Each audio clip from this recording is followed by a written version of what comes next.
Chercheurs d'art, le rendez-vous de la semaine.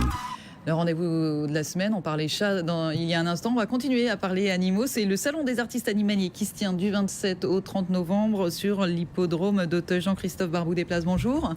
Bonjour. Vous êtes le créateur de ce Salon des artistes animaliers, de la chasse et de la nature. C'est assez restrictif, il y en a beaucoup des artistes de ce genre. Écoutez, je suis étonné parce que en lançant le salon en 2011, nous avons démarré avec 29 artistes et plus la notoriété du salon augmente, plus je reçois d'emails d'artistes animaliers qui m'envoient des photos de leurs œuvres et qui demandent à participer au salon.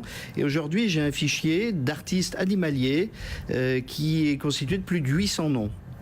Français principalement, et beaucoup d'étrangers maintenant, parce que par le référencement du salon sur Internet, des artistes allemands, anglais, américains. Alors c'est tout corps d'état. Il y en a qui font de l'animal exotique, de l'éléphant, du zèbre, et puis il y en a qui font les animaux de la basse-cour. Il y a beaucoup de femmes artistes animalières, je ne sais pas comment il faut dire. Oui, alors Olivier, vous faites bien de souligner cet élément, parce qu'en effet, on a beaucoup de femmes Julie Salmon, qui a eu la médaille d'or en peinture l'année dernière, et beaucoup d'autres, Catherine Farvag, Catherine Noël, Pascal Catoire. Enfin, les femmes sont très nombreuses et avec un talent, peut-être c'est lié à leur sensibilité. Je suis contente que c'est vous qui lisiez, j'allais le dire. Oui, non, mais c'est très très caractéristique. Beaucoup de femmes. Alors, il y a beaucoup d'animaux. Alors là, l'arche de Noé n'y suffirait pas. L'Arche de Noé n'y suffirait pas. On trouve des animaux qui sont des gibiers de chasse, puisque le salon est quand même sur la thématique de la chasse en priorité,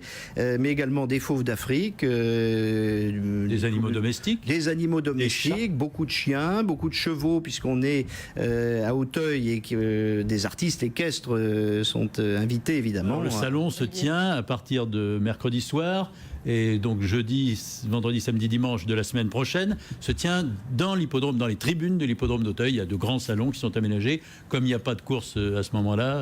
il y a des courses le jeudi, et d'ailleurs c'est très amusant. On arrive à réunir des gens qui viennent pour les courses et qui font une visite du salon. Et c'est peinture, sculpture, dessin Peinture, gravure, dessin, sculpture. Malheureusement, pas de photographe. Mais là, vous en auriez 800 autres.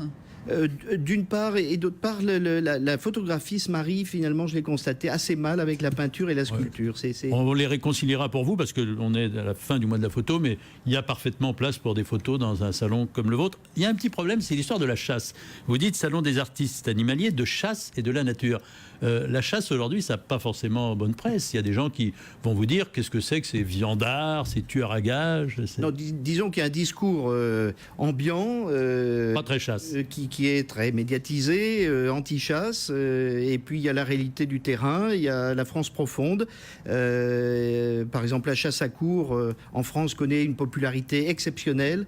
Les gens des villages, des territoires de campagne suivent les chasses à courre. Le paysan du coin, le petit commerçant, il y a des milliers de personnes qui suivent les chasses à courre avec un enthousiasme extraordinaire. Mais c'est vrai qu'il y a une ambivalence, parce qu'on se dit toujours, est-ce que les amoureux de la nature, ceux qui observent les animaux, vont s'entendre avec ceux qui les chassent? Parce qu'on le voit bien, vous parliez de gibier tout à l'heure, avant de pouvoir croquer une biche, vous voyez un dessin de biche absolument fabuleux tout à l'heure, il faut pouvoir l'approcher et calmement.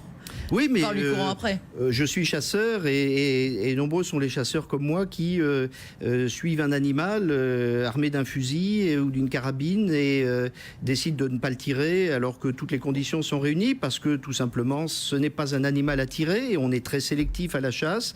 On gère et on régule la population du gibier. C'est bien connu, le chasseur est le premier des écologistes, puisqu'il ne va pas scier la branche sur laquelle il veut s'asseoir. Eh ben voilà, vous le dites vous-même.